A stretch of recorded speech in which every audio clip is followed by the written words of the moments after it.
ஏய் என்னாச்சு? கால் பண்ணாமயே வந்திருக்க வீட்டுக்கு? என்னாச்சு மூஞ்ச இப்படி வச்சிருக்க? உன் வீட்டுக்காரர் எதுவும் அடிச்சிட்டாரா என்ன? அதெல்லாம் இல்லம்மா. எனக்கும் அத்தைக்கும் ஒரு சின்ன சண்டை. ஆனா அத்தைக்கு தான் அவர் சப்போர்ட் பண்ணாரு. ஆனா நான் தான் எதுவுமே பண்ணல. அத்தை தான் எல்லாமே பண்ணாங்க தப்பு. ஆனா அவர் என்னைய திட்டிட்டாரு. அதனால தான் நான் உடனே வீட்டுக்கு வந்துட்டேன். அப்படியா? அப்படி உன் அத்தை என்ன பண்ணாங்க? பக்கத்து வீட்டு பெரியவங்க கிட்டலாம் நான் எந்த வேலையும் செய்யலைன்னு எல்லாத்துக்கிட்டையும் சொல்லிக்கிட்டு இருந்தாங்க. ஆனா நான் பாதி வேலை செய்வேன். எந்த வேலையும் செய்யாமலாம் இருக்க மாட்டேன். அதை அப்படியே செய்யலைனாலும் பாதியாவது வேலை செஞ்சு வைப்பேன். இதை போய் பக்கத்து வீட்டுக்காரங்களுக்குலாம் குறை சொல்லிக்கிட்டு இருந்தாங்க. நான் ஏன் குறை சொல்றீங்கன்னு கேட்டேன். பாரா வேலைலாம் செய்ய ஆரம்பிச்சிட்டியா? அம்மா நானே கொலை வெறியில இருக்கேன், நீ வேற. அப்புறம் என்னாச்சு? இதை என் ஹஸ்பண்ட்ட சொல்லி என் ஹஸ்பண்ட் என்ன திட்டிட்டாரு.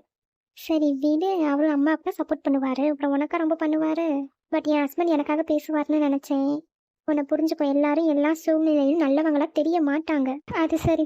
அப்புறம் எப்போ நல்லவங்களா தெரிவாங்க? உனக்கு ஃபேவரா பேசுறப்ப நல்லவங்களா தெரிவாங்க. நீ கெட்டதே பண்ணியிருந்தாலும் உனக்கு சப்போர்ட்டா பேசுறவங்க உனக்கு ரொம்ப நல்லவங்களா தெரிவாங்க.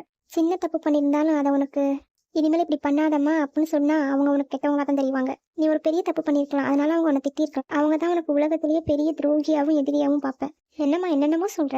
இப்ப காலம் ரொம்ப மாறிடுச்சுடி. தப்பு பண்ணா ஏத்துக்க. அவங்க திட்டுனா சரி இனிமேல் நான் பண்ண மாட்டேன்னு சொல்ல. உடனே அதை ஃபேஸ் பண்ணாம வீட்டுக்கு வந்து நிக்காத. உன் மேல தப்பு இல்லாதப்ப நீயே வரணும். திட்டினது உன் ஹஸ்பண்ட் தானே, நீ பிடிச்சு தானே அவரை கல்யாணம் பண்ணிக்கிட்ட. ஆமா, டீப் லவ்.